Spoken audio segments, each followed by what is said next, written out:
Assalamualaikum warahmatullahi wabarakatuh. Untuk pertemuan ketujuh, absennya ada di sini ya. Jadi memang Ibu bikin linknya sendiri ya. Kemudian setelah kamu link ini diisi, terus ada kata-kata terekam, jangan lupa down ya. Jadi nanti Ibu bisa melihat siapa yang udah menyerahkan absen di sini gitu. Oke. Nah, untuk kuis ini bentuknya memang Ibu sesuaikan karena katanya akan ada UTS secara esai begitu ya. Jadi Ibu mencoba kuis ini nanti dikerjakan juga esai gitu ya. Nah, kuis ini jangan lupa diisi, yang perlu diisi itu alamat email, nama mahasiswa, NIM, kelas ya. Nah, setelah itu Ibu akan membahas pertemuan ketujuh ini sifatnya hanya sekedar review persiapan untuk kalian UTS. Jadi nggak ada slide-nya gitu ya. Kalau kita lihat dengan apa yang sudah Ibu posting waktu itu di slide kalian ya, nanti dibuka slide-nya dari pertemuan pertama gitu ya, sampai kalau tidak salah pertemuan keempat atau 5 itu sampai dengan jurnal pembalik perusahaan jasa. Nah, itu yang akan nanti dibahas di dalam ujian tengah semester atau UTS. Jadi bahasan materinya hanya sampai dengan akuntansi perusahaan jasa aja. Jadi untuk akuntansi perusahaan dagang kemungkinan belum. Nanti pada saat UAS baru ada akuntansi perusahaan dagang. Nah, Ibu akan menjelaskan sekali lagi tentang apa itu akuntansi ya, secara garis besar di sini ya. Di sini dikatakan bahwa akuntansi adalah proses mengidentifikasi, mengukur dan melaporkan informasi ekonomi yang memungkinkan adanya penilaian dan keputusan yang jelas dan tegas bagi mereka yang menggunakan informasi tersebut. Nah, untuk pernyataan definisi akuntansi itu banyak sekali nak kalau kita melihat dari Google ya.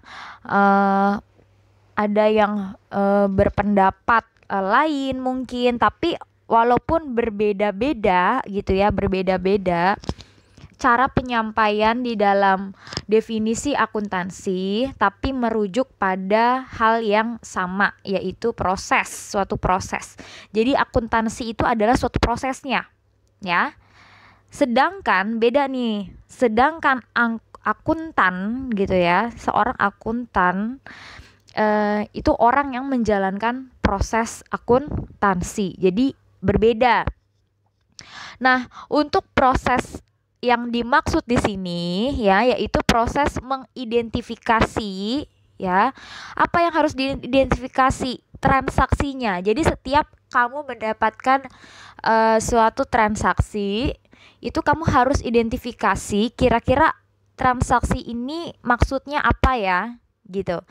Kalau misalkan dalam bentuk soal ya, bukan dalam bentuk bukti transaksi, jadi kamu harus menganalisis juga ya. Soal itu sudah tertera biasanya kalau dia melakukan penanaman modal, peralatan sebesar apa gitu ya, kemudian kasnya berapa. Nah, kalian harus bisa mengidentifikasi ini kira-kira nanti masuknya akan ke akun apa gitu, atau rekening apa. Kemudian di sini juga ada proses mengukur, di mana ketika kita mengentri sebuah data keuangan masuk ke dalam jurnal, kita akan bisa mengukur apakah itu masuk ke dalam debit dan kredit dan apakah itu balance sampai dengan laporan keuangan dan jurnal-jurnal pembalik, jurnal penutup jika diperlukan, ya. Apa yang sudah kita ukur ini terlebih lagi adalah laporan keuangan yang paling penting, ya. Di sini ada maksud dan tujuannya. Nah, untuk apa? Di sini dikatakan untuk informasi ekonomi, ya.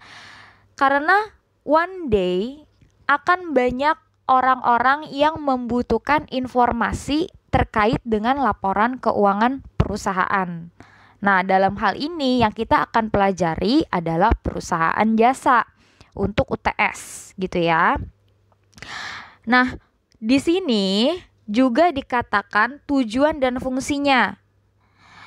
Menyajikan informasi dari suatu kesatuan, ya, ekonomi kepada pihak-pihak yang berkepentingan. Jadi ada orang-orang yang berkepentingan untuk menggunakan laporan akuntansi yang kita bikin. Kita sebagai akuntan membuat laporan keuangan. Laporan keuangan itu bukan serta-merta sebagai bukti otentik aja, tapi memang dibutuhkan untuk beberapa pihak.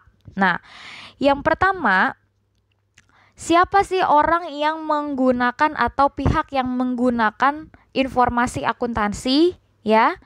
Nah, informasi akuntansi ini digunakan sama si pemilik perusahaan untuk mengetahui gambaran dari keuangan perusahaan tersebut.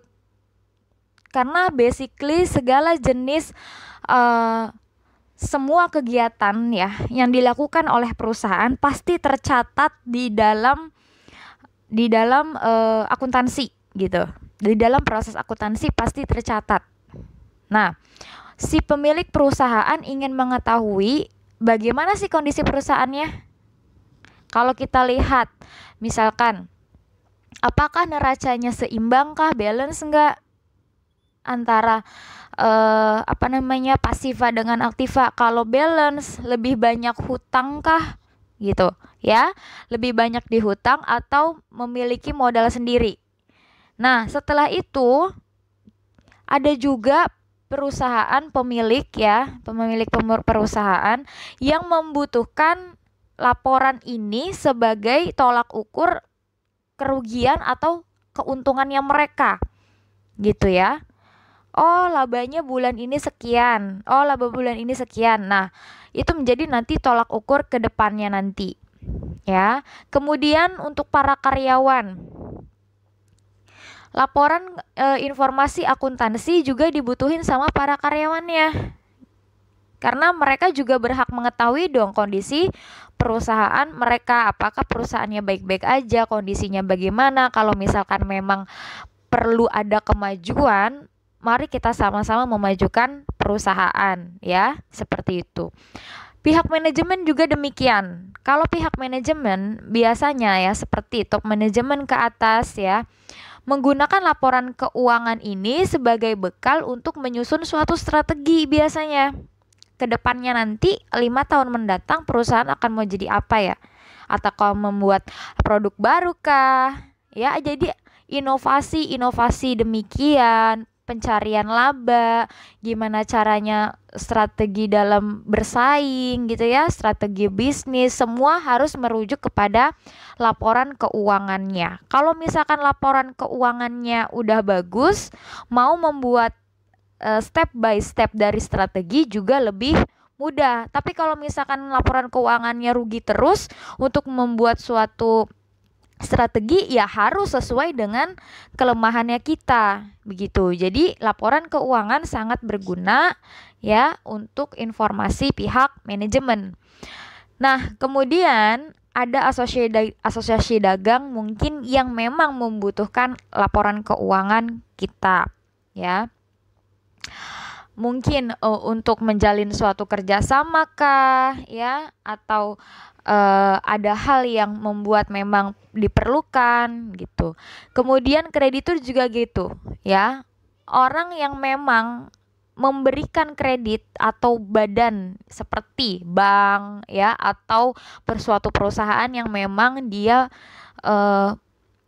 menjalankan bisnisnya itu membuat suatu perjanjian dengan perusahaan-perusahaan untuk diberikan suatu dana. Nah, mereka akan melihat apakah kita sebagai perusahaan ini memiliki rekam jejak keuangan yang baik. Takutnya ketika pinjaman itu diberikan, ya, tidak dapat mengembalikan dana tersebut. Jadi harus benar-benar dianalisis terlebih dahulu apakah perusahaan kita ini bisa mengembalikan dananya. Nah, makanya kreditur perlu melihat rekam jejak daripada laporan keuangan kita. Setidaknya laporan keuangan 3 tahun berturut-turut ya, atau 5 tahun. Jadi tergantung gitu. Jadi ada melihat perkembangannya seperti apa. Pemerintah juga memerlukan informasi akuntansi kita terkait nanti ada harus pelaporan pajak kah gitu ya. Atau mungkin yang berkaitan dengan regulasi, peraturan ya. Jadi memang memerlukan. Kemudian analis juga atau konsultan keuangan memerlukan ketika perusahaan membutuhkan seorang analis dan konsultan, mereka akan meminta informasi akuntansi kita. Mereka akan memberikan solusi ya, memberikan suatu analisis bahwa bagaimana apa yang terjadi dengan laporan keuangan kita. Seperti itu. Nah, Federasi Buruh terkadang juga memerlukan laporan keuangan kita atau perusahaan untuk melihat apakah perusahaan ini bisa nggak kira-kira mesejahterakan karyawan-karyawannya. Karena kalau misalkan terbukti sebenarnya bisa mensejahterakan karyawannya, tapi karyawan itu tidak bisa diberikan kompensasi yang cukup layak, ya buruh juga bisa berhak untuk meminta haknya gitu ya, atau mungkin akan terjadi demo kah atau bagaimana ya. Jadi memang seperti itu biasanya. Apalagi kalau kita kenal perusahaan-perusahaannya besar dan keuntungannya banyak, sementara buruhnya digajinya sangat kecil. Mereka perlu tahu tuh keuangan kita sebenarnya kayak gimana sih gitu. Nah, untuk bidang-bidang di dalam akuntansi ya, memang akuntansi ini macam-macam bentuknya ya. Ada akuntansi keuangan, audit, akuntansi biaya, manajemen, pajak, sistem akuntansi, dan macam-macam lainnya, termasuk akuntansi pendidikan seperti kita sekarang ini ya.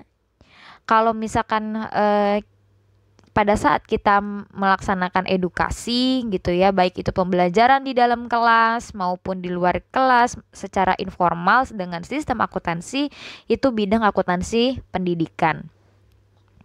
Nah, kemudian di dalam akuntansi ini kita punya jenis-jenis perusahaan ya. Ada akuntansi yang khusus untuk perusahaan jasa, ada perusahaan dagang, dan perusahaan industri atau manufacturing.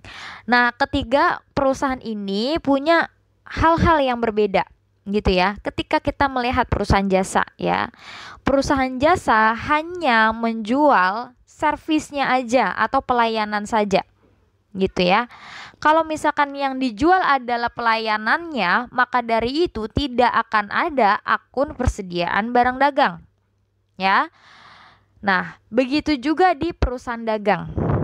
Ketika kita punyanya adalah perusahaan dagang, berarti kegiatan utamanya adalah hanya menjual barang dagang, yang apa yang kita beli itu yang kita jual, tidak dalam mengolah kembali atau menjadikannya berbeda.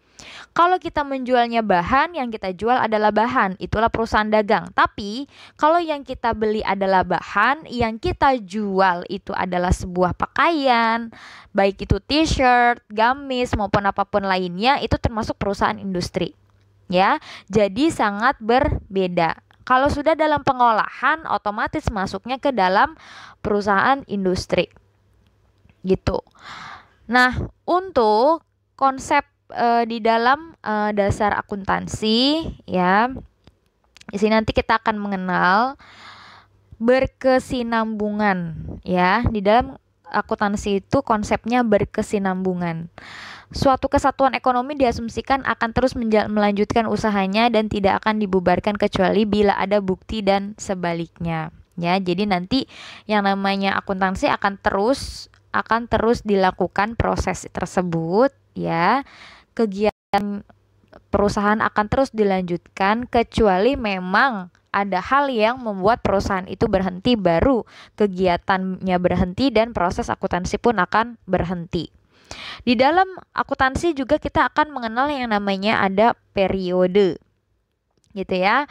Periode ini nantinya kita akan melihat mulai dari perusahaan itu memiliki transaksi ya dari bulan pertama sampai dengan Desember, itu satu periode di dalam akuntansi gitu ya. Jadi dalam satu proses siklus akuntansi dari Januari sampai dengan Desember itu satu siklus akuntansi, satu periode. Setiap bulan perusahaan akan membuat yang namanya laporan-laporan seperti jurnal, buku besar gitu ya, sampai dengan neraca saldo. Tapi di akhir tahun ya, di akhir tahun kesemuanya itu dijadikan satu kesatuan gitu ya, sampai dengan nanti membuat jurnal pembalik jika diperlukan ya. Biasanya kalau cuman untuk per bulan aja, laporan keuangan aja kelar ya, jadi cuma sampai laporan keuangan tanpa harus membuat jurnal pembalik gitu. Nah, kemudian kesatuan akuntansi di sini adanya pemisah perusahaan dari pemilik. Nah, kalau misalkan kita melihat ya, akuntansi ini memang adalah milik seseorang atau milik berapa orang ya. Nah, walaupun di sini adalah punya pemiliknya gitu ya, tetapi pada saat mungkin ada pengambilan pribadi ya, yang istilahnya itu adalah sebuah hak daripada para pemegang saham, itu tetap nanti di dalam akuntansi juga dicatat ya. Kalau pemegang saham otomatis mendapatkan dividen gitu ya, itu juga dicatat. Nah, semua kegiatan akuntansi ini, baik pengeluaran maupun pemasukan maupun penjualan atau apapun itu, semua harus dicatat ya. Walaupun itu yang melakukan adalah pemiliknya. Jadi kalau pemiliknya memang melakukan pengambilan pribadi sekalipun juga harus tetap dicatat. Karena yang namanya perusahaan memang punya pemiliknya, tetapi yang namanya proses akuntansi harus tetap dicatat. Kemudian kalau misalkan nanti kalian ini kan yang slide 1 ya. Kalau misalkan kalian mendapatkan soalnya, kok Bus, ini kan kita nggak tahu ya, soalnya itu katanya esai. Nah, esainya itu bentuknya itu adalah pertanyaan gitu, kemudian kalian jawab secara paragraf, atau bentuknya itu membuat satu siklus misalkan kayak gitu ya. Nah, kalau misalkan membuat satu siklus, berarti kalian harus siap per masing-masing orang gitu ya, harus siap harus mateng gitu ya, caranya harus mateng, harus paham bagaimana memasukkan transaksi ke dalam rekening gitu ya. Nah, kemudian kita akan belajar nih ya, kan di sini kan ada macam-macam bukti transaksi ya. Nah, macam-macam bukti transaksi. Yang paling penting kamu harus hafalin nih ya. Nih, ini siklus akuntansi. Jangan lupa ya. Ini adalah urutan di mana kamu harus melakukannya. Ketika memang disuruh menggunakan jurnal umum sampai dengan nanti disuruh laporan keuangan, kamu harus sesuai dengan urutan ini. Urutan satu siklus akuntansi. Kalau kamu lompat itu nggak bisa ya. Jadi kalau lompat misalkan itu nggak bisa. Kalau dari buku besar langsung nggak buku besar tapi langsung neraca saldo misalkan, ya nggak mungkin gitu ya, nggak bisa. Jadi memang harus satu siklus akuntansi ini sesuai dengan urutannya masing-masing. Nah, balik lagi nanti kalau ada pertanyaan disuruh menggunakan buku besar 2 kolom, 3 kolom atau 4 kolom, harus sesuai dengan apa yang ada di soal ya. Walaupun ibu mengajarkannya pada saat kita pembelajaran itu bebas aja ya, itu tujuannya untuk mengenal kalian, biar mengenal ternyata macam-macam bentuknya buku besar. Tapi kalau udah di dalam soal harus mengikuti prosedur soalnya dong, otomatis disuruhnya apa. Nah, kemudian yang ini nih ya, ini kamu harus hafalkan gitu ya, dan harus dipahami bahwa setiap nama rekening atau nama akun punya tempat yang berbeda-beda ya. Ada yang berbeda-beda, ada yang mungkin sama. Nah, kalian harus menghafalnya dan juga memahaminya ya. Nah, di sini dikatakan jika aktiva itu aset ya, bisa dibilang aktiva, bisa dibilang aset, sama aja. Ketika dia bertambah di dalam suatu transaksi, misalkan perusahaan kita mendapatkan uang pendapatan jasa gitu ya, berarti aset kita yaitu kas pasti kita kan bertambah gitu ya, dan pendapatan kita pun bertambah. Otomatis kas adanya di debit karena dia bertambah, pendapatan adanya di kredit karena dia juga bertambah. Ya, mereka punya saldo normalnya masing-masing nih ya, sesuai dengan kolom bertambahnya ya. Jadi kalau antara kolom bertambah dan saldo normal itu sama, lihat kan. Nah, kalau kamu nggak mau pusing, cara ngapalinnya adalah bertambah atau saldo normal itu sama dan berkurang itu adalah kebalikannya. Jadi kalau bertambah itu D berarti berkurang K, bertambahnya K berarti berkurang D. Jadi itu adalah kebalikannya. Itulah cara paling cepat dalam menghafal aturan debit kredit di dalam suatu akuntansi. Kalau kamu ini aja nggak paham ya, yang ini aja nggak paham, kamu nggak akan bisa ngisi jurnal, nggak akan bisa ngisi yang lain-lain gitu. Makanya yang ini harus kamu apalin, harus dipahamin. Ya, prive itu pengambilan pribadi ya. Kalau ada pemilik yang melakukan prive itu juga dicatat. Nah, kemudian jurnal. Untuk perusahaan jasa, jurnalnya ini cukup dengan jurnal umum saja. Ya, berbeda dengan yang kemarin perusahaan dagang. Nanti kamu lihat di soal UTS itu perusahaan jasa pedagang. Kalau perusahaan jasa disuruh bikin jurnal, bikinlah seperti ini jurnalnya ya. Di sini harus sesuai kronologis. Jadi kalau misalkan kamu ada salah nih ya, misalkan harusnya tanggal 10, 11, 14 seperti yang ada di sini, terus kamu kelewat nih ya, tanggal 10 yang kedua itu kelewat misalkan, ya tetap aja kamu harus hapus ya, atau tambahin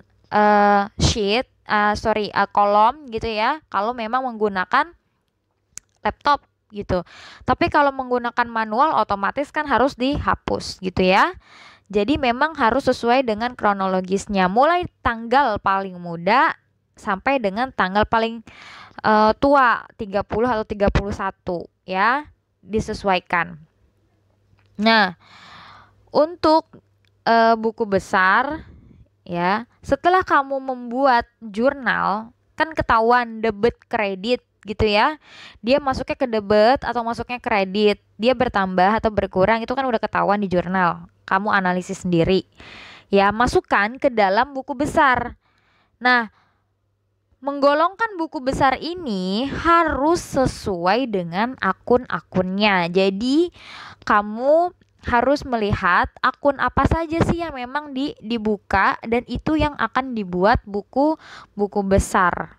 Akun apaan aja yang ada di jurnal umum ya. Nah, setelah itu buku besar kan banyak macam-macamnya, boleh dibikin sesuai dengan soal. Nah, untuk apa sih Buku besar ini digunakan ketika kalian ingin mengklasifikasikan, ya, diklasifikasikan transaksinya sesuai dengan jurnalnya, kemudian kita akan mendapatkan saldo di akhirnya. Saldo itu akan masuk ke dalam neraca saldo. Jadi berurutan, ya. Jurnal, buku besar, neraca saldo itu cara kerjanya berurutan, sampai dengan terakhir juga berurutan. Jadi ketika kamu salah di buku besar, kamu harus lihat ke jurnalnya, benar atau enggak. Ketika kamu salah di neraca saldo, kamu harus lihat buku besarnya, gitu ya.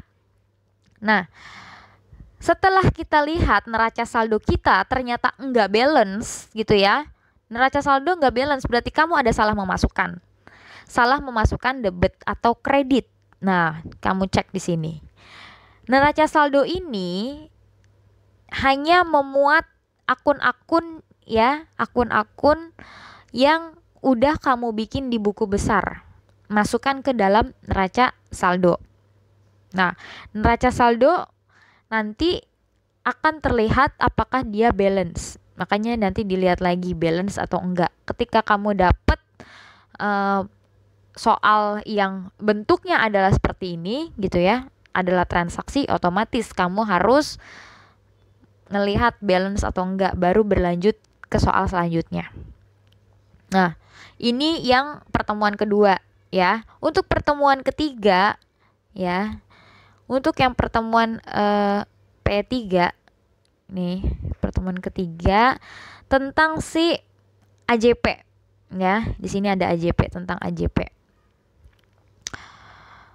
Nah, di sini AJP atau ayat jurnal penyesuaian yang biasa kita sebut dengan adjusting journal entry, yaitu ayat jurnal yang dibuat untuk menyesuaikan saldo-saldo rekening yang ada di neraca saldo menjadi saldo yang sebenarnya sampai dengan akhir periode. Untuk mengkoreksi perkiraan-perkiraan yang ada sehingga mencerminkan keadaan aktiva, utang, modal, pendapatan, dan biaya yang sebenarnya. Tapi tidak semua itu harus disesuaikan. Jadi hanya tertentu saja yang perlu penyesuaian, ya. Oke, kita lihat nih. Yang perlu penyesuaian, ya. Biaya dibayar di muka, atau beban dibayar di muka itu hal yang sama. Ya. Biaya dibayar di muka atau beban dibayar di muka adalah hal yang sama. Jadi nggak usah ragu, nggak usah pusing. Nah, untuk di sini contohnya, misalkan ya, contoh bayar premi dia asuransi. Asuransi ini atau beban asuransi ya 1.200.000 ya. Tapi periodenya untuk 2 Februari 2011 sampai 2012, berarti 1 tahun gitu ya. Bagaimana cara kita penyelesaiannya? Nah, pada saat di jurnal kalau kita catatnya asuransi dibayar di muka, boleh nggak? Boleh, ya. Bukan mencatat beban asuransi, boleh, ya. Tetapi ketika kamu sudah mencatat ini di awal seperti ini, akan berbeda juga nanti pada saat kamu mencatat di dalam AJP-nya, gitu kan, ya. Nah, karena antara laba rugi, ya, dengan pendekatan neraca itu berbeda.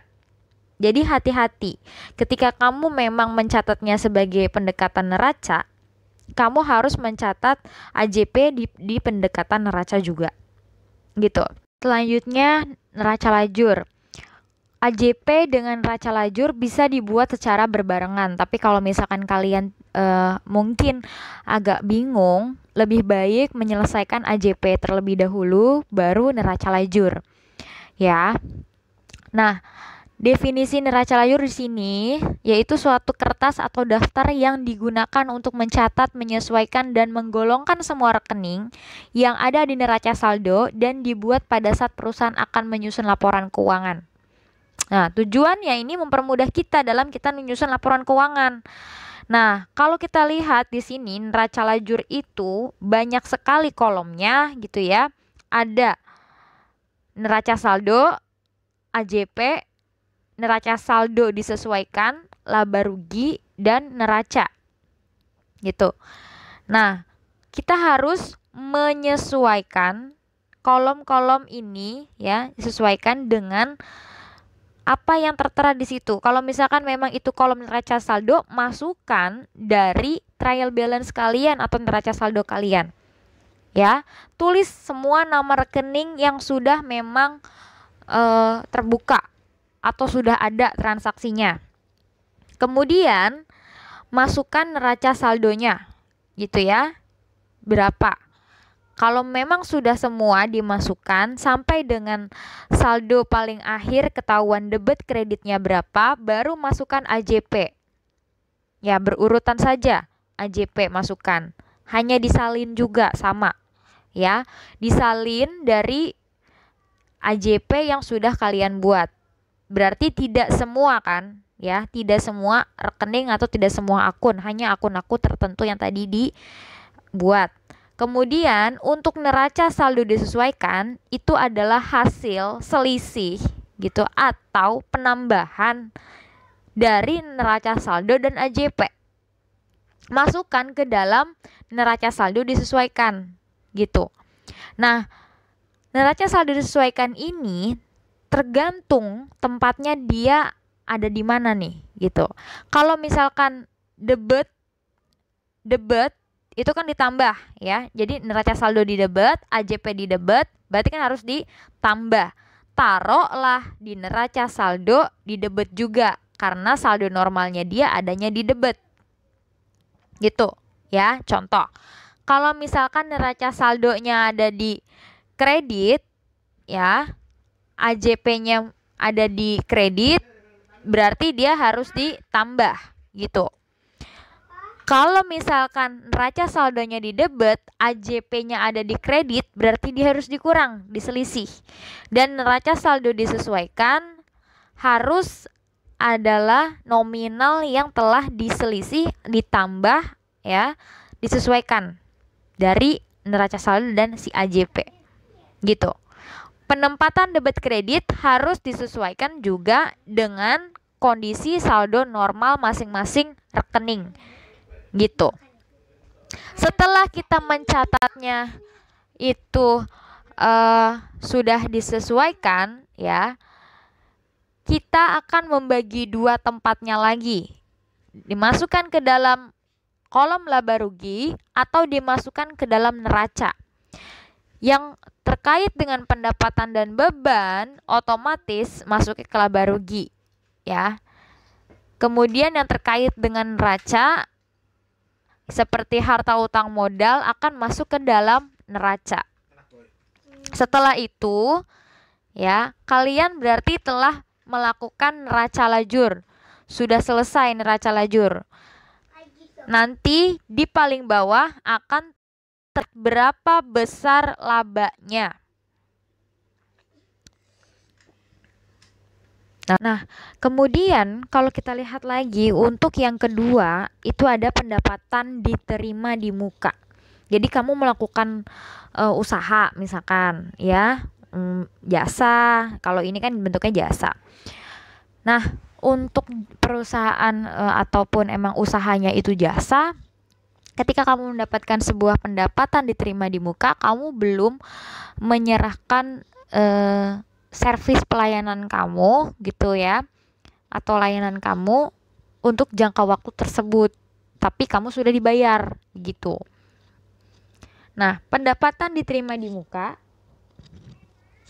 Nah, di sini dikatakan contohnya menerima pendapatan sewa untuk misalkan 2 tahun, buat 2 tahun, tapi dia udah membayar 3 juta ya, diterimanya tanggal 30 Juni. Sama juga seperti yang tadi, ketika kamu mencatatnya sebagai pendekatan neraca akan berbeda dengan mencatat dengan pendekatan laba rugi. Kalau neraca ya, pendekatan neraca di dalam jurnal pada saat kita menerima uang ya, kita akan mencatatnya sebagai kas dan sewa diterima di muka. Gitu ya.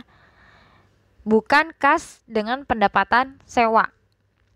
Kalau kas pendapatan sewa otomatis dengan pendekatan laba rugi. Nah, AJP-nya juga disesuaikan nanti. ya. AJP-nya harus disesuaikan dengan apa yang kamu catat. Kalau AJP neraca, sewa diterima di muka dengan pendapatan sewa. Ya, jadi apa yang tadi dikredit jadi debat sekarang. Kemudian yang dikredit yaitu pendapatan sewa. Begitu juga si AJP yang ada di pendekatan laba rugi, ya. Tadinya dikredit, kemudian jadi didebat, kemudian sewa diterima di muka. Nah, untuk yang soal seperti misalkan beban yang masih harus dibayar atau biaya masih harus dibayar di sini, ini sama. Jadi tidak seperti yang sebelumnya, ya. Baik itu pendekatan neraca maupun laba rugi tidak ada, ya. Jadi tetap dicatat sebagai beban karena beban yang masih harus dibayar. Jadi kita masih punya hutang gitu, beban tapi kita masih punya utang belum dibayar. Maka dari itu mencatatnya biaya gaji misalkan, ya, kalau memang itu beban gaji, kemudian utang gaji gitu. Nah, untuk pendapatan yang masih harus diterima. Pendapatan yang masih harus diterima berarti kita dapat piutang dong harusnya, ya. Nah, di sini AJP-nya yaitu piutangnya tergantung pendapatannya apa yang masih harus diterima. Karena macam-macam, ya. Nanti disesuaikan dengan soalnya. Kalau di situ soalnya adalah pendapatan bunga, berarti piutang bunga. Gitu. Kalau memang di situ ada pendapatan jasa, berarti piutang jasa atau piutang usaha. Jadi tergantung gitu, ya. Jadi tergantung apa yang ada di dalam soal. Pendapatan bunga juga nanti bisa dirubah sesuai dengan soalnya. Tuh. Ini penyusutan. Kalau penyusutan jangan lupa kalau misalkan memang harus depresiasikan dulu, harus dihitung dulu, berarti harus dihitung dulu, kemudian masukkan ke dalam aktiva, penyusutan aktiva tetap. Jadi tergantung soal ini juga, ya. Nah, kalau yang ini kita menghitungnya misalkan 10%. Jadi macam-macam. Tergantung kalau misalkan soalnya di situ harga perolehannya berapa. Harga perolehan itu ketika kamu harus mengeluarkan sejumlah biaya untuk mendapatkan aktiva tetap tersebut. Ya, jadi harga perolehan itu termasuk biaya ganti nama atau biaya balik nama juga termasuk, ya. Nah, itu harga perolehan. Kemudian penyusutannya berapa persen setiap tahun, tergantung soalnya. Nah, kerugian piutang. Kalau misalkan piutangnya 10% tidak bisa ditagih, jadi 10% dari saldo piutang perusahaan berapa, dan tinggal dikalikan aja kali 10%, dan itu masuk ke kerugian piutang. Kemudian ada lagi untuk di AJP, di sini biaya pemakaian perlengkapan. Kalau menggunakan perlengkapan gitu, ya, kemudian kita lihat di soal itu seperti apa bentuknya, atau sisanya atau saldonya, atau memang sudah menjadi beban gitu. Tahap selanjutnya adalah membuat laporan keuangan. Ada di pertemuan keempat slide-nya. Laporan keuangan ini nanti dibuat, ya, boleh dari jurnal atau neraca lajur yang kalian udah bikin gitu, ya, atau worksheet yang udah kalian bikin. Dimasukkan data-datanya ke laba rugi untuk yang laba rugi, neraca untuk neraca. Nah, untuk yang laba rugi ini ada yang memang bentuknya seperti ini, ya. Jadi disambung seperti ini, multiple, ya. Dari pendapatan, biaya, kemudian kita mendapatkan laba atau rugi. Nah, kemudian kalau misalkan memang ada pendapatan atau biaya di luar usaha, tulis setelah kamu mendapat laba. Baru nanti eh, ada pengurangan di sana gitu ya terhadap total pendapatan yang ada di luar usaha. Kalau ada pajak, tentunya itu juga mengurangi. Ya, jadi kalau misalkan di soalnya ada pajak, nanti mengurangi pajak. Nah, setelah itu baru ketahuan laba bersihnya gitu. Ada juga yang memang bentuknya, kalau tadi kan digabung ke bawah ya. Kalau misalkan kalian membuatnya seperti ini ya, seperti ini ya, bukan seperti ini ya, nggak apa-apa. Jadi itu bisa disesuaikan nanti pada saat kita ngelihat soal, mau bentuknya langsung jadi satu atau enggak gitu ya. Nah, kemudian untuk yang laporan perubahan modal, ini masukan labanya itu yang udah ada di laporan laba rugi. Kan kamu udah ketahuan laba bersih atau rugi bersihnya berapa. Nah, itu yang akan mempengaruhi modal, perubahan modal, dengan menambahkan modal awalnya. Kalau ada prive, masukan prive-nya itu mengurangi. Tapi kalau tidak ada pengambilan pribadi perusahaan atau pemilik perusahaan, tidak perlu ada prive ya. Dan baru ada modal akhir. Untuk di contoh kalau misalkan ada dividen atau laba ditahan di sini ya. Nanti kita akan mau nyari laba ditahan gitu ya. Karena adanya dividen untuk para pemegang saham. Nah, ini juga mengurangi ya. Jadi mengurangi hasil yang tadi gitu, mengurangi hasil kalau misalkan kita prive kan mengurangi, dividen juga nanti mengurangi perubahan modal kita. Untuk neraca ada yang bentuknya langsung gitu ya, langsung ke bawah. Dia mungkin bentuknya terpisah seperti ini. Kalau tidak ada ketentuan yang menyatakan memang harus dengan bentuk skontro ya atau bentuk stafel, berarti boleh dilakukan pembuatan neraca dua-duanya ya, boleh dengan cara yang skontro atau stafel.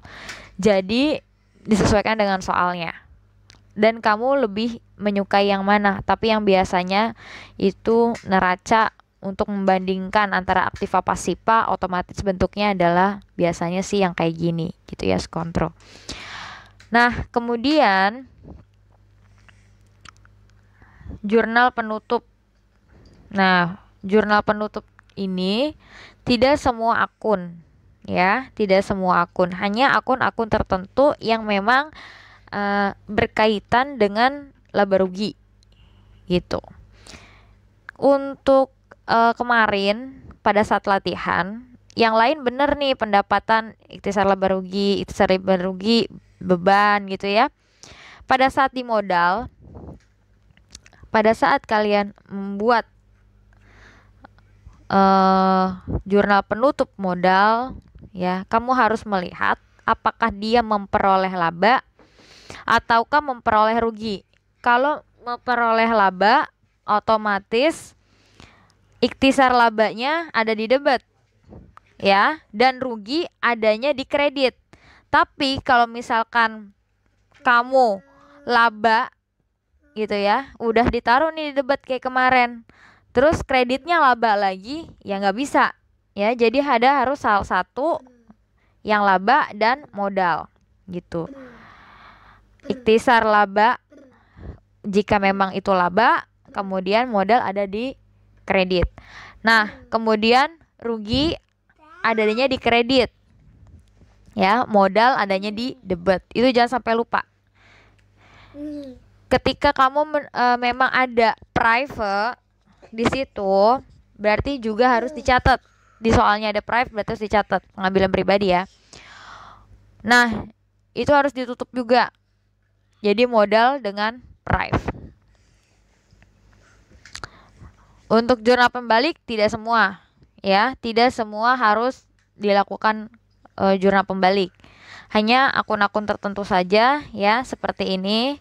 Biaya yang masih harus dibayar, pendapatan masih harus diterima, pendapatan diterima di muka. Jika kalian menggunakan pendekatannya laba rugi, kalau neraca berarti enggak gitu ya. Biaya diterima di muka jika menggunakan laba rugi juga. Nah, itu yang ada di slide kelima. Ya, pertemuan 5.